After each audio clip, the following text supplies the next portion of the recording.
Hi again, everyone. It's me, Zach, here to discuss chapter 40, Terrorism Response and Disaster Management. Before we begin, just a couple of notes about this chapter. So this is the second newest chapter added to the book, hence being chapter 40 out of 41. It was added as a response after the 9/11 attacks on the World Trade Center, as folks were really more engaged in thinking about what a terrorism response might look like. However, there's been terrorist attacks, domestic terrorist attacks, we would now call them, for a period of time in the U.S. And so there was always some discussion about this, especially the bombing section. You think about the Oklahoma City bombing, 96, I believe. And the Atlanta Olympic game bombing and that sort of thing. So there have been some low key type stuff that this chapter's that is you can get from this chapter as well. However, nothing. Certainly, we're not prepared for the 2011 9/11 attacks on the World Trade Center. I don't think this chapter does that justice either, but it does discuss some of that. And especially, I guess the point of this is that while there's probably still a fairly low or very low risk domestically, internationally, the world sees a lot of these types of terrorist actions quite frequently. I imagine Aaron gets quite a bit of training on this in the National Guard, and most of this information does come from the military. So we will go ahead. Hope everybody is doing well. Hopefully everybody's enjoying nice weather and not going too stir crazy during the stay-at-home order. Hopefully, again, I'll repeat, hopefully you get a chance to do some studying, and I've been doing some reading, practicing the online tests.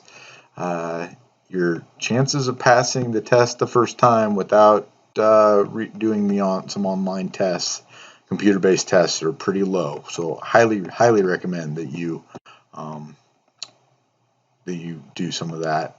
Go ahead and reach out to me or Brandis or Bill or Linda if you have questions on any of those tests or what sort of tests to be doing. So we'll start here. Terrorism and disaster response. Hopefully we are never recalled to a terrorist event during our career, but you never know. Especially if you look at some of the smaller scale events. For instance, there was a pipe bombing in Grangeville that people talk about probably 20 years ago now, but and I don't know if the bomb actually ever detonated, but there are low key smaller type things that is possible. Hopefully we never see a major one again, but you never know, and so we need to be prepared. We need to plan ahead and have some familiarity. I will just start this by saying there is material in this chapter that is new to me every time I read it. I've read this chapter probably a dozen times now or better over my career. From my first time in every class I teach, I read it again. And the reason for that is we just never go over it. We never refresh on it. We never go back through it. The difference between some of the different gases and some of the different biologic agents and even nuclear radiation, which levels of nuclear radiation go through what. Every time I go through it, it's like, wow, that was really interesting. But it's also like the first time I read it. So I encourage you to dive in deep here, and then just recognize that if you don't practice up on it, you're going to need to go back through it. Terrorism is nothing new. Early civilizations have had terrorists, and we'll define terrorists as violent acts or acts that are dangerous to human life that try to intimidate or coerce a population. And that's really kind of the key thing. Terrorism, the goal of terrorism is to cause fear in a population. Potentially, secondarily, also might try to influence the policy of government or to affect the conduct of government. And so here you get into things such as assassination or kidnapping, assassination of government officials, kidnapping of people, ransom, that sort of thing. It's also a kind of third topic of terrorism.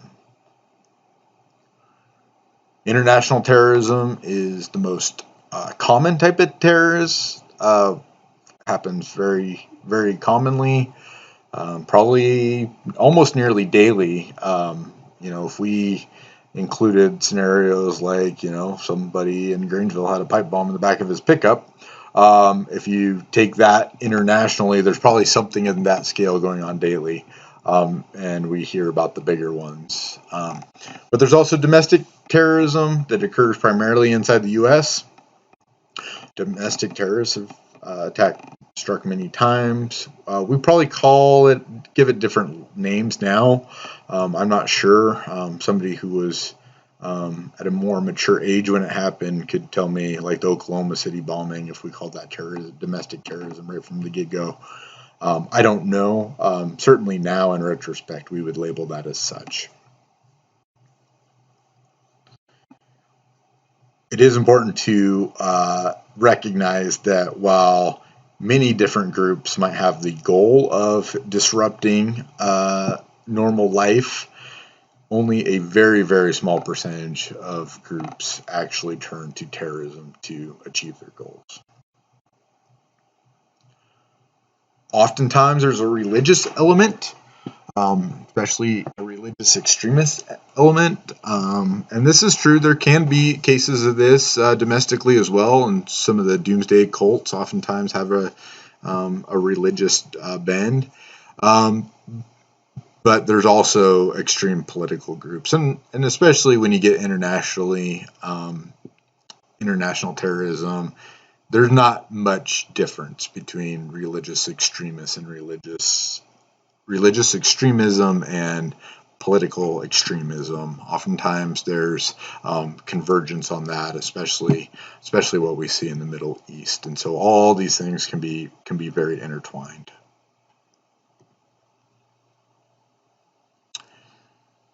Other types of terrorism, cyber terrorists, very sort of becoming more mainstream now.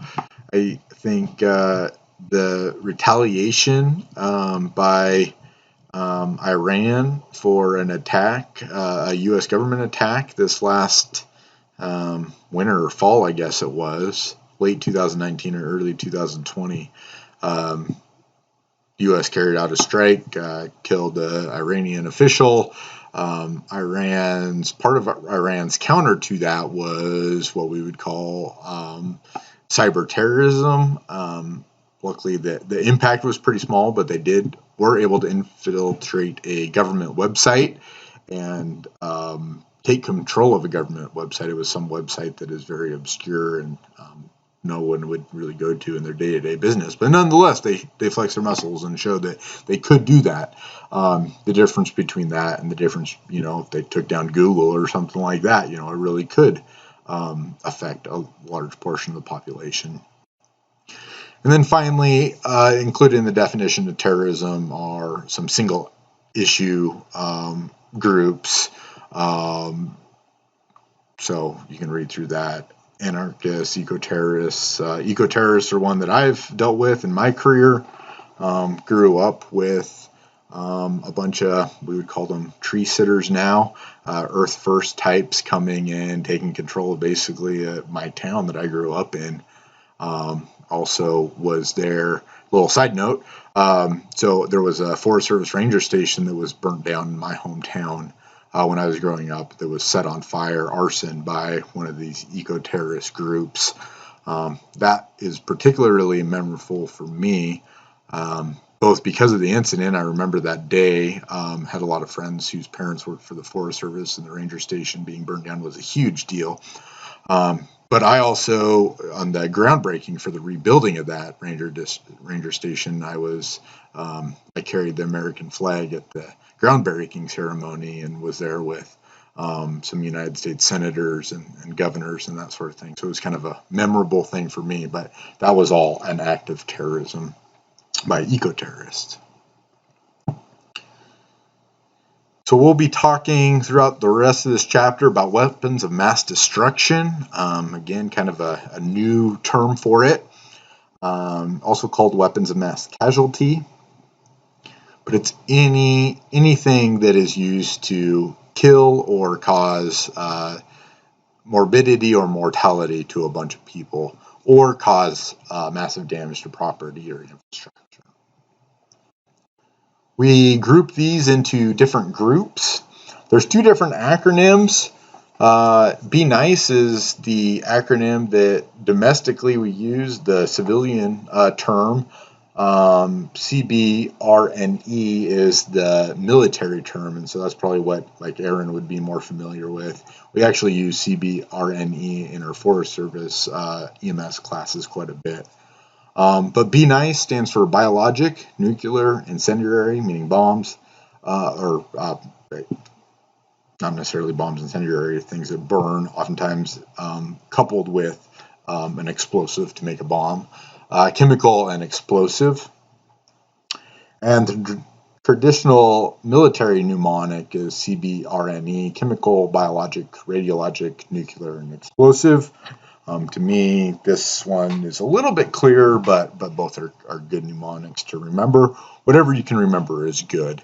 It is important to know the differences between chemical and biologic weapons and explosive, and then know a little bit about radiologic and nuclear weapons. To date, explosives have been the preferred weapon of mass destruction. There are instances of chemical agents and biological agents being used. These really became, chemical agents in particular, really became in vogue in World War I, at the end of World War I and into World War II. However, there are recent accounts of chemical agents being used. I believe it was in might have been Syria or one of those countries where it was since afterwards it was revealed that the government has used chemical agents against its own people. So they're out there. They've been out there for a long time. Biologic warfare is using viruses, bacteria, or toxins. Think of anthrax as a great example. Or smallpox is a virus that governments still have access to, and so that could be aerosolized and deployed and used to infect a large number of people. We'll talk more about that later on. Nuclear and radiologic terrorism, there's only two publicly known incidents. Those are the events that led to the end of World War II, Hiroshima and Nagasaki. But there are countries that have access to this technology, and the use of dirty bombs is a concern. And that dirty bomb is basically making an explosive device with some low-level radiation, radiologic material included to make an explosion that then has a radiologic outcome as well. So our response to terrorism, the basic foundations are the same. It's not that much different than a hazmat situation. This in itself is actually a hazmat situation, just a specialized hazmat situation. It is important to remember to maintain your situational awareness. We talked about that quite a bit in the last video. And to recognize that the treatment can and will vary. It does depend on what particular agent we're talking about and how that agent affects the body. So if it's an airway issue, airway ABCs, A is going to be extremely important. If it's something that causes a burn, that's going to be important. If we know that it causes a burn on the surface of the skin, but it doesn't compromise the airway, we're going to treat it quite a bit differently than if it affects the airway first. Things like explosions, we'll talk again, reiterate that there are different types of blast injuries, and we'll deal with those. And then for some of these, there are some antidotes, and so it will be important to recognize that. There are none that we really carry, but there are some available commercially, and certainly the hospital would have access to some. And so knowing those situations where there's an antidote that might work is also important, so that the hospital can start getting ready for those. One of the most important things we can do is recognize that it was a terrorist event.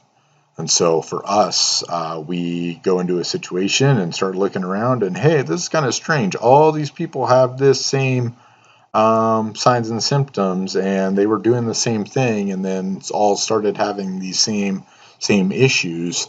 So that could be a lot of different things. Maybe it's carbon monoxide poisoning. Maybe it's something else. Maybe there's a fertilizer leak. But then we start looking a little bit closer, and okay, they all have blistering of their skin. That's a little bit different. Don't remember hearing about that from anything else. Okay, maybe there was some sort of exposure here. So that's why it's important to know the signs and symptoms that patients will present with from these different agents, and then we just need to be recognized that if we see certainly more than one person exhibiting these signs and symptoms, that something might be going on. We might need to call for some additional help. It says you must know the current threat level issued by DHS. I don't know anybody that knows the current threat level. I certainly couldn't tell you what the current threat level is today. But, we hear it, especially when you fly. There's usually some sort of sign somewhere that will tell you the current threat level. Today's an orange day or today's a yellow day. I'm not sure we've had a green day since 9/11 or whenever the system was enacted, but certainly we go between yellow and orange and up into the red level depending on the situation. And most of the time that information is actual real information by our intelligence agencies that are making those predictions. So it is really good to know, and definitely does give some inclination on the probability or likelihood of an attack occurring. National Terrorism Advisory System are alerts that first responders, government agencies, and the public can use to maintain safety. On every call, we need to note the location of the call, the type of the call, number of patients, victim statements, and pre-incident indicators. Our response actions, scene safety is number one through all of this. Many times in these situations, we are going to be dealing with patients quite a while after the initial incident. We have to be safe. We have to not contaminate ourselves. We have to not contaminate the ambulance. And as we talked about before, we cannot transport these patients to the hospital and contaminate the hospital. We can take one person sick to, we get in close contact. Now we got 4 people sick. We put them in an ambulance. Now we got an ambulance out of service. And if all these things go wrong and we get them to a hospital, now we got an entire hospital that's offline for quite some period of time, and who knows how many people are sick. So scene safety is always number one. We're going to stage our vehicle a safe distance away. The book talks about several blocks away, and that's a good rule of thumb. Wait for law enforcement personnel. Wait for a hazmat unit that's going to be able to decontaminate the situation. Upwind and uphill is always the best place to be. We do need to be worried about a secondary device. Secondary devices are generally explosives that are made to take advantage of people fleeing an area. So if you think about like an office building, there are certain entrances and exits to an office building. Oftentimes these secondary explosives would be remotely detonated, but somebody would be watching the scene. And so as a building is being evacuated, you have a high density of people around exits. And then if you could remotely detonate an explosive, that could cause quite a bit of additional harm, or maybe even more harm than the primary explosive device or primary device. I believe that there was a shooting or explosion in an office building in Southern California a couple years ago. They did find secondary devices. I don't recall exactly, but I don't believe the secondary devices detonated, but they did find them. So that is definitely something to be on the lookout for. Looking for backpacks that seem to be kind of out in the open in a place that's kind of odd, or that nobody's around. That sort of thing is an indication. It's also an indication that whoever is perpetrating the event is probably watching, either close enough distance to watch or is watching over TV or something like that. So definitely something to be heads up about. I'm not sure I would call this a terrorism response in this slide. Looks like maybe more of a hazmat response, but a lot of the principles are the same.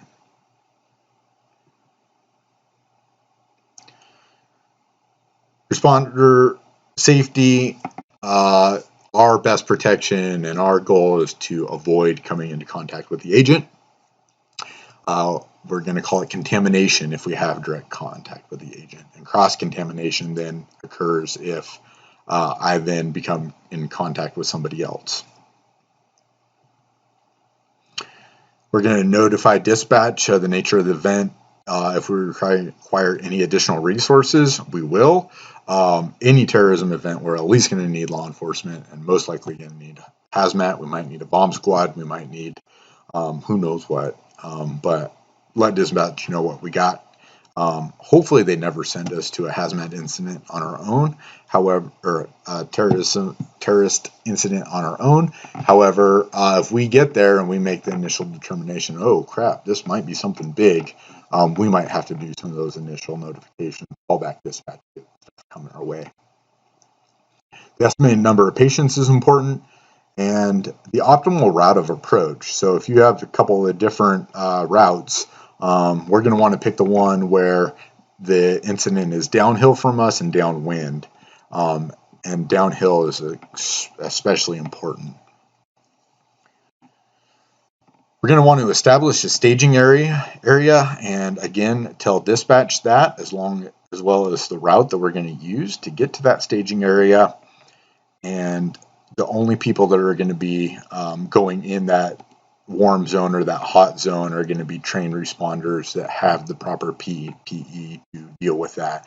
And again, we're going to have to identify what sort of incident this is before we even know what sort of PPE is going to be useful for it. Upon arrival at the scene, we'll need to establish command. Very often, appropriate command in these situations is ultimately going to be law enforcement. Refer back to our discussion on the incident command system. This might be a place where we need to establish a unified command. If there's a hazmat issue, which there really would be after any terrorist incident, a law enforcement issue, and you have a lot of patients, it might make sense to establish a unified command. But whether we have medical personnel in the command or not really doesn't matter. At the end of the day, if we have patients, we're going to need EMTs to function as medical branch directors. The triage, treatment, and transportation supervisors are those critical positions. We may also, so those are the most important ones for medical. Those are the folks that get the medical work done or supervise the people that get the medical work done. We may also have extra capacity to offer up folks to act as logistics officers or serve in the command and general staff. Remember those major staff divisions. So here we're talking about safety officer, liaison officer, operations division, planning division, or planning. So operations section, planning section, logistics section, and the finance section chiefs would be that command and general staff group.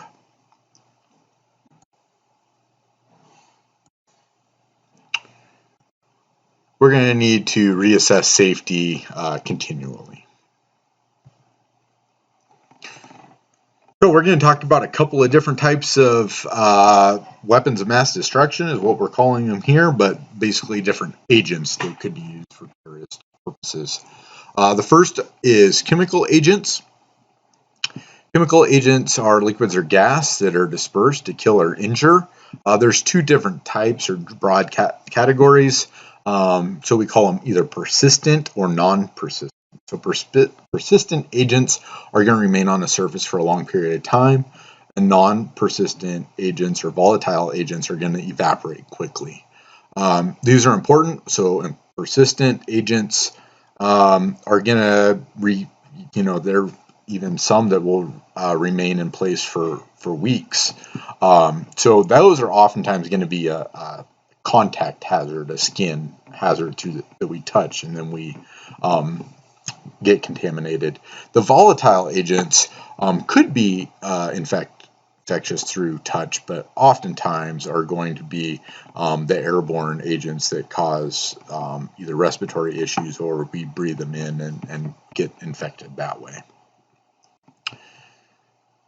So we started touching on this a little bit, but the route of exposure is how the agent most effectively enters the body. So the vapor hazard enters through the respiratory tract. Contact hazards, also known as skin hazards, oftentimes give off very little vapor or no vapors and enter the body through the skin, as we had mentioned. So vesicants are the first group. Vesicants, the primary route of entry is through the skin, and these are going to cause blisters. Basically, they're going to look like burns. They are indeed burns. And then they also can affect the respiratory tract, but they're going to be, again, that burning like blisters on the respiratory tract.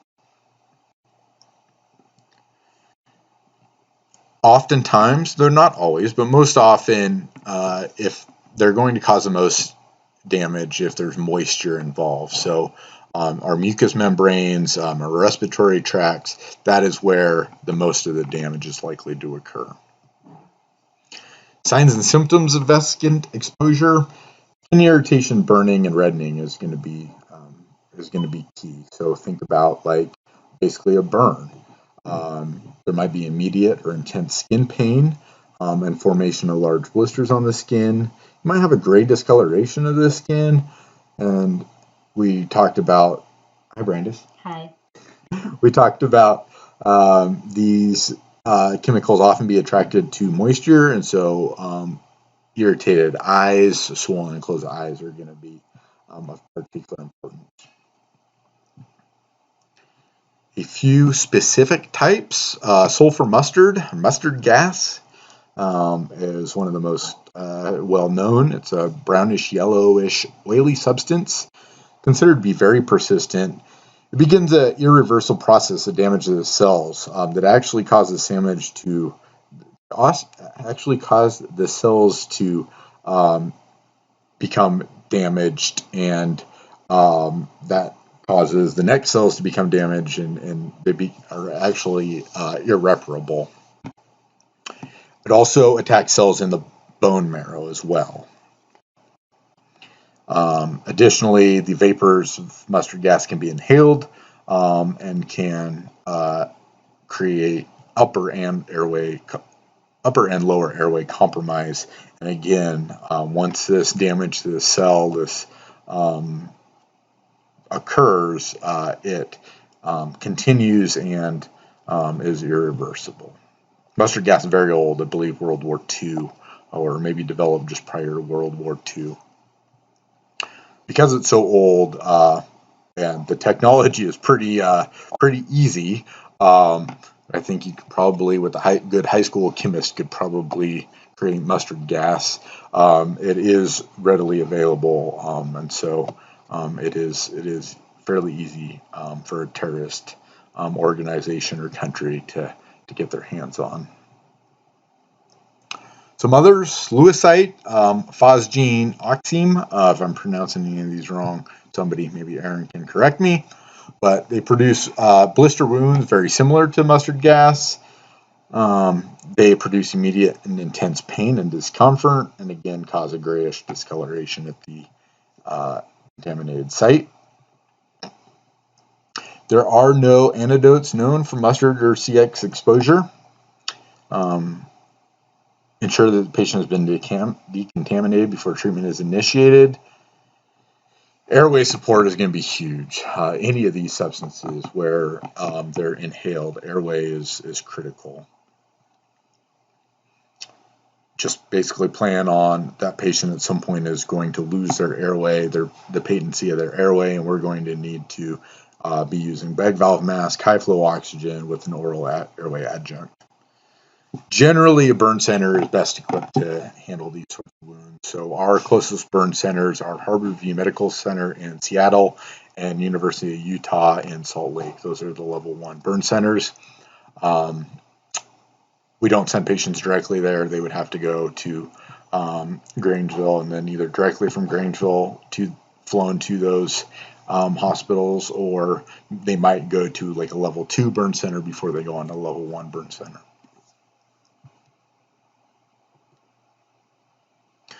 Pulmonary agents are another type. These are going to be gases that cause immediate harm to a person. The primary route is through the respiratory tract, obviously, that would make sense. And then once these agents are inside the lungs, they do damage to the lung tissue and leak fluid in the lungs, so we would call that pulmonary edema. I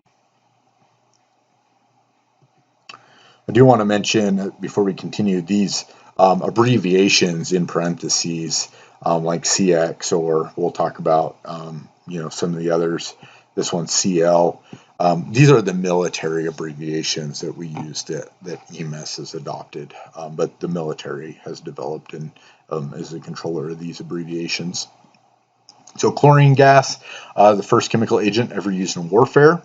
It produces an upper airway irritation and choking sensation, and then that continues to develop into shortness of breath, chest tightness, hoarseness.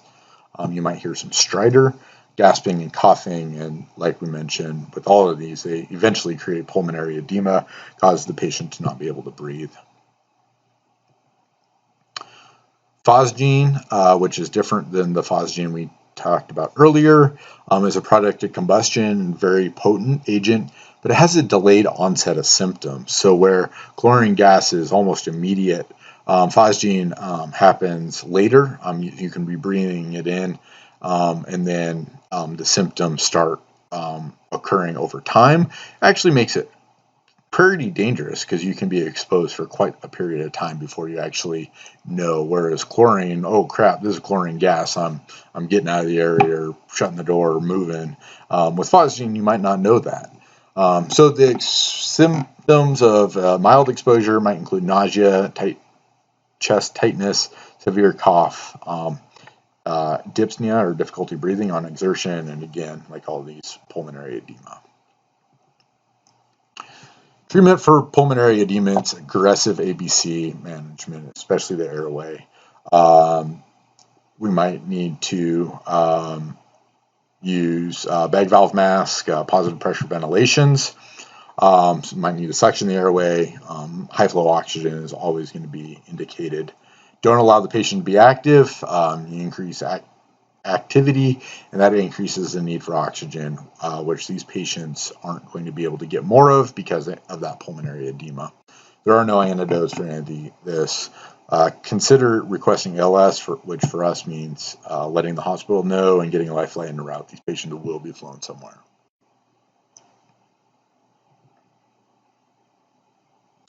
The next category are nerve agents. Here we go from getting to scarier and scarier as we go through. These are among the most deadly, although we'll talk about some chemical agents that are even more deadly.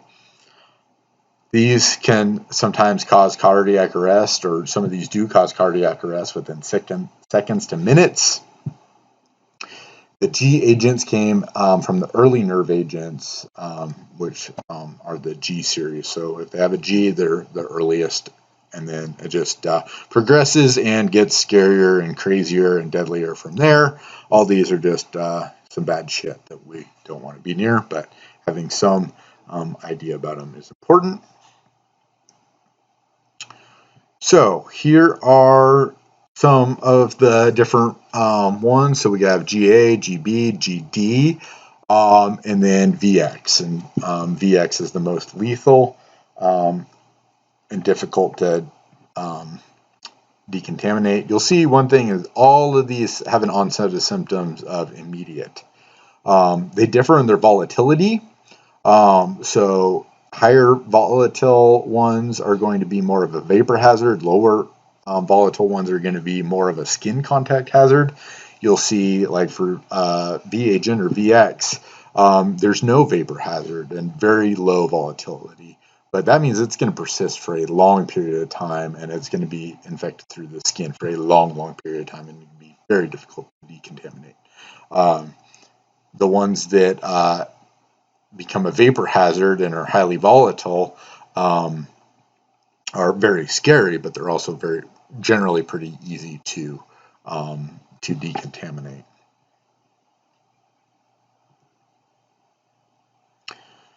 Couple of mnemonics that we use. So the military mnemonic is sludgeum.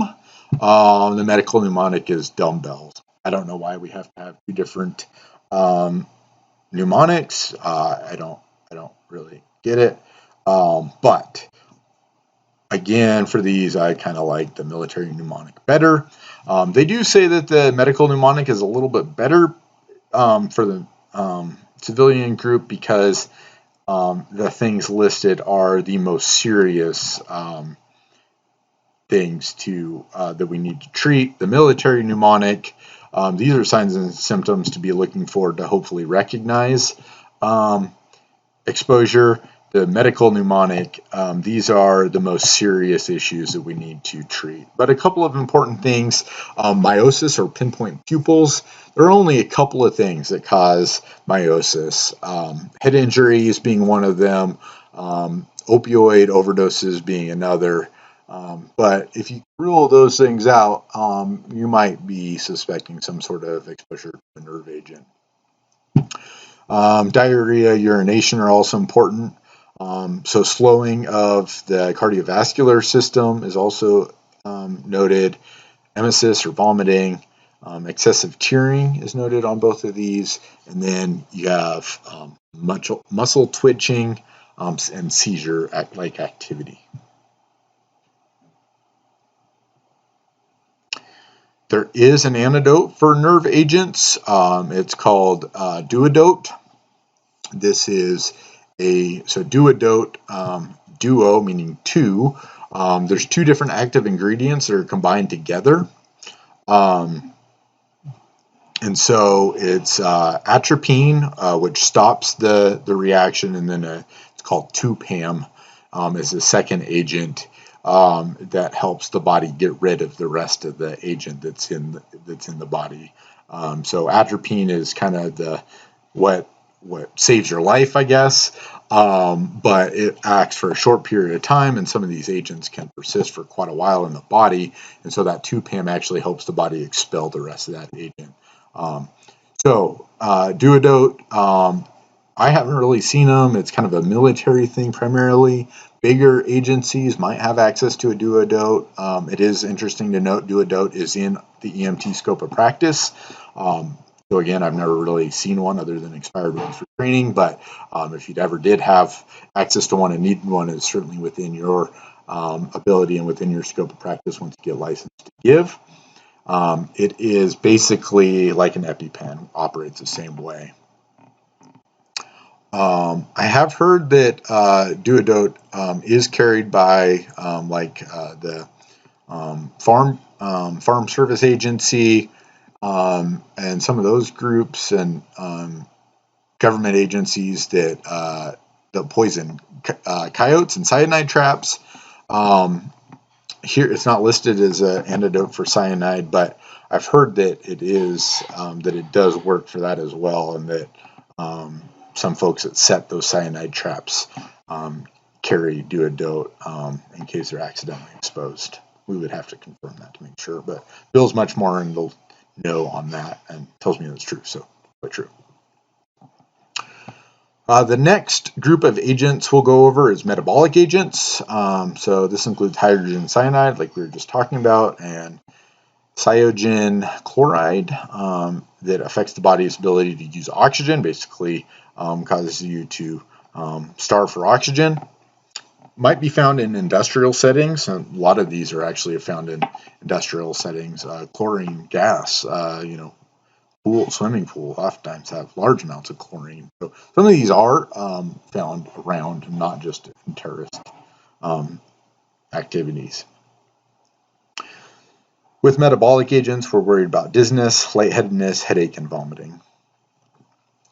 High doses will produce shortness of breath, gasping and respirations, respiratory distress, tachypnea, flushed skin, and tachycardia. We're also concerned about altered mental status, seizures, coma, apnea, and cardiac arrest.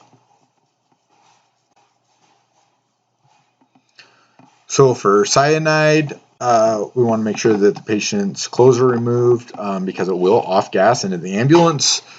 With all of these, we're supporting ABCs and initiate immediate treatment. It does refer to an antidote here, so that is probably that duodote is the antidote, as we were talking about a minute ago.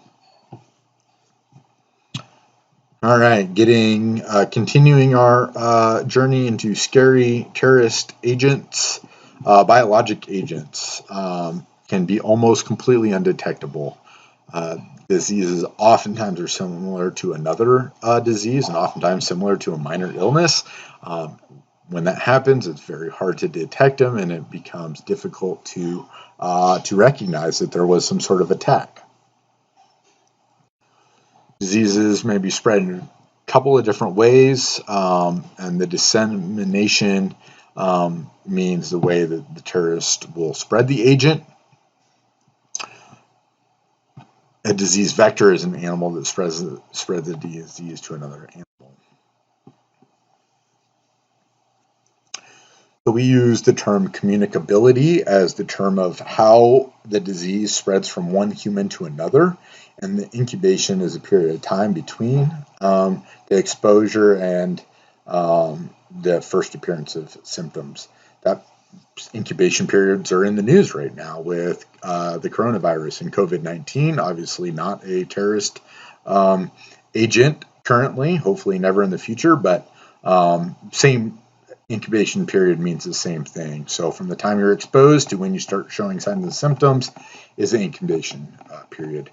And when a person is communicable, when that disease can be passed from one person to another, is a different time period, but is also important. So a couple of these. So viruses are germs that require a living host to multiply and survive. Invades healthy cells and replicates itself to spread throughout the host and moves from host to host by direct methods or through vectors. So an example of a virus is, again, not a terrorist one, but coronavirus is COVID-19. It cannot live outside of a host, although it can persist outside of a host so that it can become in contact with the host and begin replicating. It invades healthy cells. The body's immune system causes the issues, and then we're moving through direct methods or through vectors. Smallpox is the one that we talk about as a potential viral agent of terrorism. Smallpox was eradicated worldwide. There hasn't been a natural case of smallpox, I believe, since the 70s. Completely eradicated, so we have relative certainty that any smallpox that is either from somebody who has access to smallpox, i.e. a government official, not using proper PPE, which is unlikely, or it's a terrorist event if smallpox is again found in the U.S. The U.S. does store quite a bit of smallpox vaccine. Again, it would be presumptive that if smallpox got out again, we would probably all be vaccinated again. Once smallpox was eradicated, folks my generation no longer get the smallpox vaccine because there's no need for it because it doesn't exist. However, my parents' generation did get the smallpox vaccine. Characteristics of smallpox: it can be aerosolized for warfare or terrorist uses, highly infected from patients and contaminated items like blankets, and person-to-person transmission is possible. It is basically a droplet or direct skin contact, very similar to COVID-19 virus. Signs and symptoms of this are going to be a severe fever, feeling crappy, which we call malaise, body aches, headaches, small blisters on the skin, and bleeding from the skin and mucous membranes. It's going to have an incubation period of 10 to 12 days, which is pretty long, and duration of the illness, again, is pretty long at 4 weeks. Basically providing supportive treatment. There is no cure, basically just helping a person get through it. Another virus that has potential to be used is viral hemorrhagic fever, or VHF. This causes the blood in the body to seep out from tissues and blood vessels. Patients will have flu-like symptoms, progressing to more serious symptoms, internal and external hemorrhage. These patients will die by bleeding to death through every pore. All standard precautions need to be taken. I haven't heard of much of this being used for terrorist purposes, like any of these, but VHF is out there and we do hear about it. So probably the last one that we heard about was Ebola. So Ebola is a classic viral hemorrhagic fever agent. And so a couple years ago when Ebola was rampant, we were talking a lot about this. Very terrible death. Some of these agents, like Ebola, have an extremely high fatality rate. We're talking about 50%, 50-60% with Ebola. Let's hope and pray that never gets in the hands of terrorists, because that would be very, very bad. Again, they can be aerosolized, have somewhat of a moderate communicability. And one of the reasons for that is there has to be direct contact with infected bodily fluids, although if it's aerosolized, you only have to have direct contact with that aerosol. The onset of the fever, weakness, muscle pain are going to be the first symptoms, progressing to emesis or vomiting, and ultimately what will kill the patient is internal and external bleeding. Again, there's no specific treatment. Provide supportive care and treat for shock and hypotension. Bacterial agents.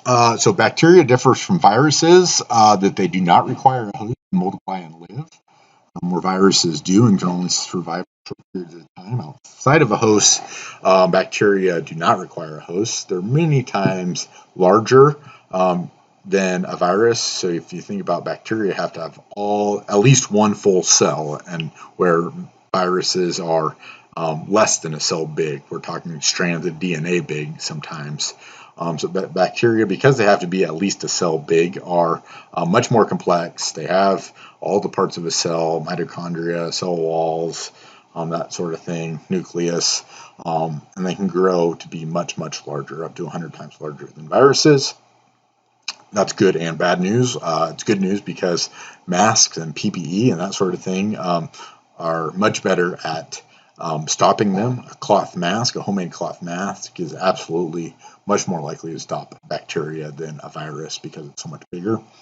Bacteria also can be fought with antibiotics. We don't have near as many antivirals as we do antibiotics.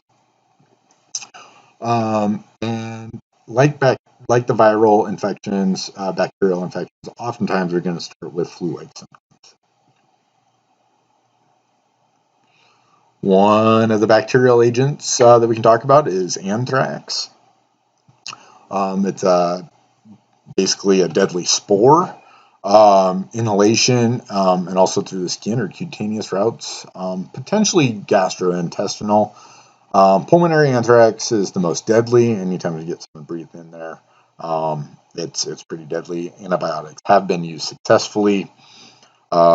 We hear most time about anthrax as being sent through the mail as a white powder, and that's oftentimes the route that terrorists would choose, although it can be aerosolized, and that is extremely dangerous. The thing about sending it through the mail as powder is it becomes very hard to trace who sent it. If you're going to aerosolize it, you got to be much closer to set it off, and you can't use the mail, or that would be harder. So, communicability, most of the time you have to have direct contact with the spores itself. It's going to be harder for person-to-person transmission. Again, we're going to have flu-like symptoms, respiratory distress, especially respiratory distress if it's the pulmonary route, shock and pulmonary edema, and respiratory failure might happen 3 to 5 days after the flu-like symptoms.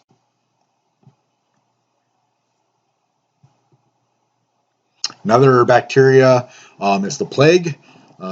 Plague is naturally occurring. Natural vectors are rodents and fleas. Bubonic plague is one of the ones we talk about.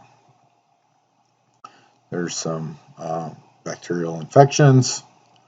Characteristics of the plague, aerosol and terrorist, but again, it's also spread by rodents and mice, that sort of thing.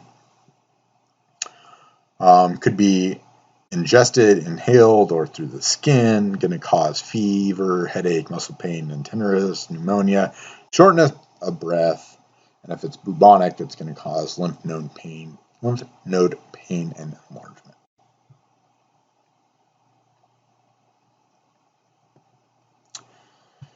The most deadly substances known to humans are neurotoxins, oftentimes produced from plants, marine animals, molds, or bacteria.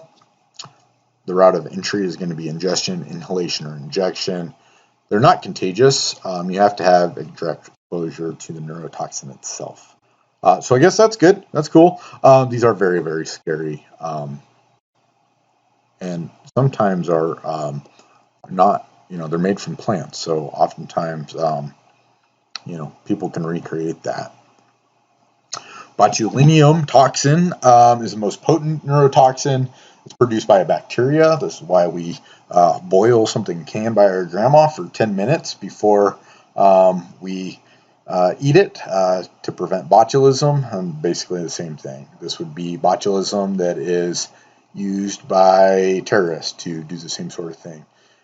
Extremely deadly. It affects the nervous system's ability to function. It makes it so that you cannot control your muscle movement, eventually leading to muscle paralysis, leading to respiratory arrest. Remember, muscle or respiratory drive works because our diaphragm, which is a muscle, contracts, and our intercostal muscles contract. And if those muscles are paralyzed, that causes respiratory arrest, which leads to cardiac arrest, i.e. death. Bad day. So food supply sabotage or injection is a potential route. Also could be aerosolized by terrorists. No communicability, so yay, that's a win. That's good. A route of entry is going to be ingestion or inhalation. Signs and symptoms are going to be a dry mouth initially, intestinal obstruction, urinary retention, constipation, vomiting, but eventually is going to lead to that muscle paralysis and respiratory failure, and management get it to the hospital, but a vaccine is available. Ricin. Seems like the movies really like ricin. It's always a favorite in the movies. So again, comes from a plant, the castor bean. Although they say that ricin derived from the castor seed is the most deadly, this is extremely toxic, very stable, will persist for a long period of time. Like a drop of this stuff is like more than a lethal dose. Cause pulmonary edema and respiratory and circulatory failure, leading to death. And treatment is supportive, and you might be able to support the respiratory drive and the cardiovascular system. Possible to live through it, although this is extremely, extremely deadly. Again, a good thing is you can't contract it from one person to another.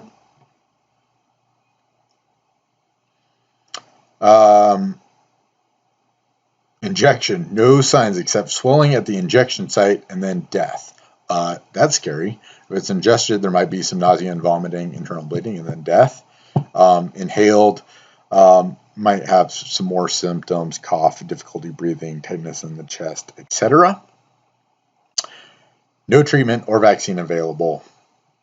Remember a couple of years ago, I don't know for sure if it was ricin, but a couple of years ago, there was a defector from North Korea that just suddenly died in public in South Korea. And so this could have been something like that. They're probably much more potent and quicker acting neurotoxins than ricin that we don't know about, that the governments don't tell us about. But something like ricin, where there's no signs except for maybe a little bit of swelling at the injection site, followed by death. You could see how that would be interesting for operatives of other countries or terrorist organizations to use. Pretty scary stuff. So some EMT roles throughout the scary stuff. So surveillance. Surveillance is important. We can monitor our patients and facilities to kind of, hey, I saw some of this over here and I saw some of this over here. And oh, by the way, some patients over here that all had something in common. Everybody's experienced signs and symptoms now. Maybe that's something going on. Maybe we should report that to dispatch. That might be something we should talk about. Anytime a large group of people start having signs and symptoms of the flu, that's notable. Of course, it could be flu season, but it might not always be flu season. Points of distribution. Hey, normally I give this talk and we never talk about points of distribution. The strategic caches or the strategic national stockpile is in the news every day right now. So that's cool. I guess it's cool. I don't know. But we can actually talk about that. But basically the national stockpile, the goal is to be able to deliver to any part of the country within 12 hours. These push packs to get antibiotics, antidotes, vaccines, medications, or other supplies. Of course, right now we're hearing about PPE and ventilators, and we're also hearing that the stockpile doesn't have enough for a pandemic. The stockpile has been used in the past. It was used with SARS. It was used actually a number of times. I think the book talks about some of the times it's been used and activated. Has generally been much more successful in the past than currently. What we're seeing now with the PPE shortage is really unprecedented. So moving to the next type of device, radiological or nuclear devices, are radiation. Basically ionized radiation that's emitted as rays or particles. There are four types of particles. I always forget neutrons. So there's four types. Alpha is the least harmful. Alpha particles can be stopped by a thin piece of paper or clothing. Beta particles are slightly more penetrating. They do require clothing to be stopped. Gamma rays can be stopped by lead. Or concrete stops all of these, and neutron particles are the most powerful. Lead will not stop neutron particles. They require feet-thick concrete to stop. So here's a diagram of that. Alpha bouncing around all over the place all the time, reflect pretty easy. Beta a little bit more scary, but clothes will stop them. Gamma are going to go straight through people, meaning they're harder to prevent and are going to do more damage, and neutrons are going to neutron radiation is going to be the most dangerous and do the most damage and is the hardest to stop. So one of the major concerns with this is we have commonplace uses of radiologic material all over the place. Our hospital has radiological material. Any radiology department, colleges and universities, nuclear power plants, and chemical and industrial sites all may have radiologic material. So any site that has radiologic material has to dispose of it. It can only be used for so long, and that radiologic waste is still has these particles. So one of the concerns is that terrorists get a hold of this radiologic waste and can couple that with an explosive device and create a dirty bomb, basically an explosion that then has some radiation associated with it. Luckily, it's fairly ineffective as a weapon of mass destruction, but it can definitely be a weapon of some limited destruction because it is going to affect people. Nuclear energy is artificially made energy caused by splitting radioactive atoms that creates a huge amount of heat. That heat is then turned into energy. So we use nuclear material in medicines, weapons, naval vessels, nuclear submarines in particular, and power plants. Hanford nuclear site is close by and produced a ton or almost all of the nuclear material in World War II era for the U.S. They are still dealing with that cleanup and probably will for decades or if not longer to come. Nuclear weapons are only kept in the most secure of facilities. Likelihood of a nuclear attack is extremely remote. Obviously, it makes the news because we're trying to keep governments, certainly terrorist organizations, but governments from having nuclear weapons. North Korea and Iran are two that right now are on the bubble, but trying to prevent. They say it's extremely remote, not because countries don't have it, but because it would almost certainly lead to mass annihilation of the entire planet. Because one country sets it off and then another country sets it off, and pretty soon there's no more countries or world. So hopefully nobody is going to do that, but you never know. Probably not much we could do if that did happen. But on lower doses of radiation, the concern is acute radiation toxicity. Talk about signs and symptoms here in a moment. But the radiation exposure varies depending on the amount of radiation and the route of entry and how long you're exposed. So it's really important. So when you talk about radiation exposure, and so if you ever do like radiation hazmat, try to really limit the amount of time that you're exposed. At some point, it's not possible to protect against like neutron rays and even some gamma rays. It's not possible to protect against. What you can do is limit the amount of exposure. So if you have low exposure, you might have some nausea, vomiting, diarrhea, dizziness, and headache. Moderate exposure are going to be similar to first-degree burns, leading to cancer later. Severe exposure is going to cause second and third-degree burns, cancer, and death.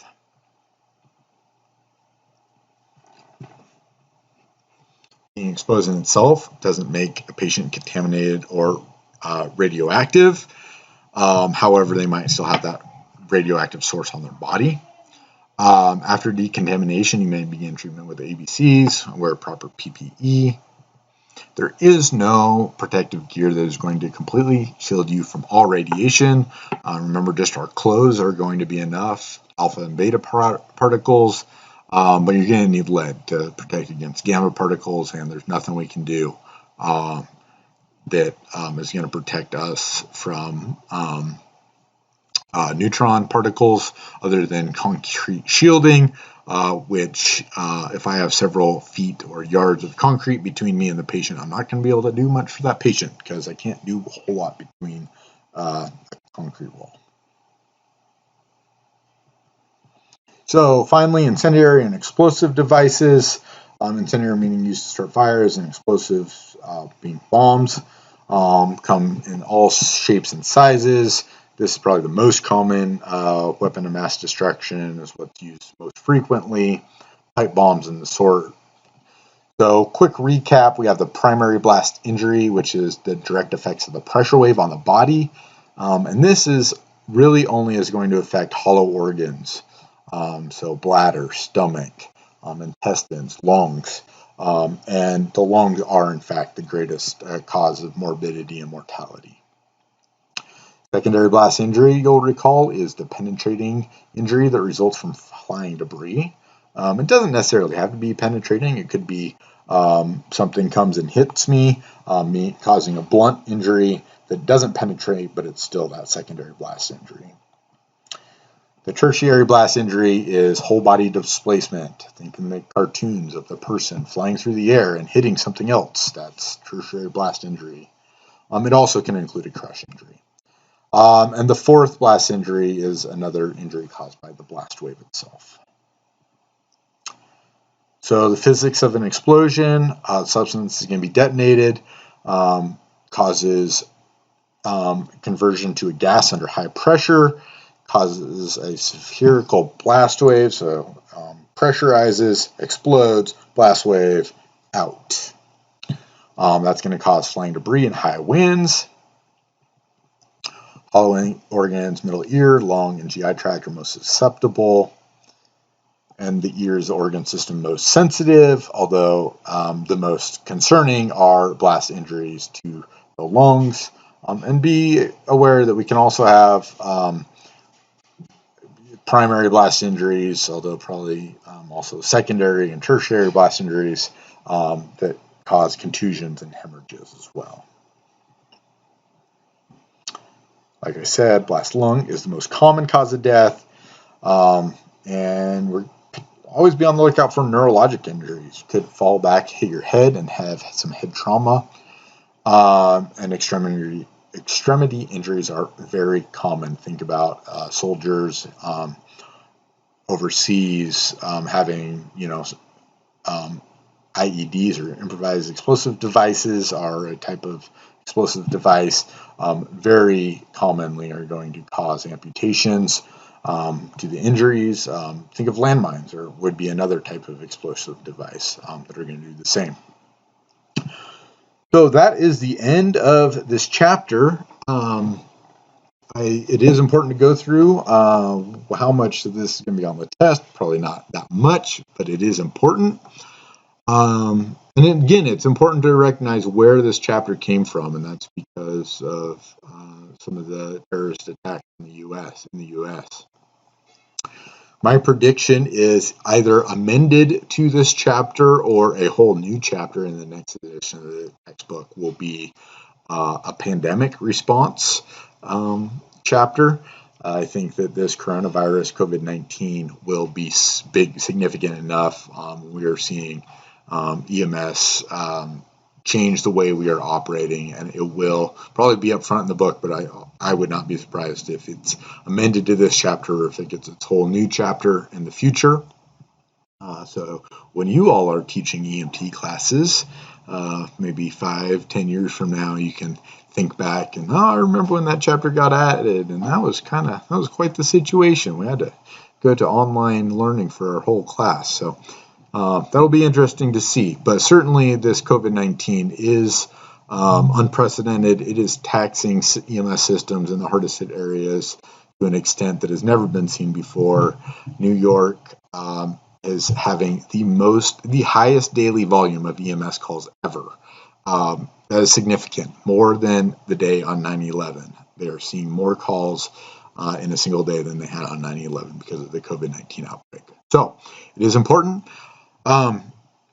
Like always, feel free to reach out to myself or Brandis or Bill. If you have any questions, we'll have a Zoom meeting to chat about all this next Monday. I'll plan it for 7:30 again and send out the invite in the near future. So thank you all for listening, and hope you have a great night and a great weekend. Thanks.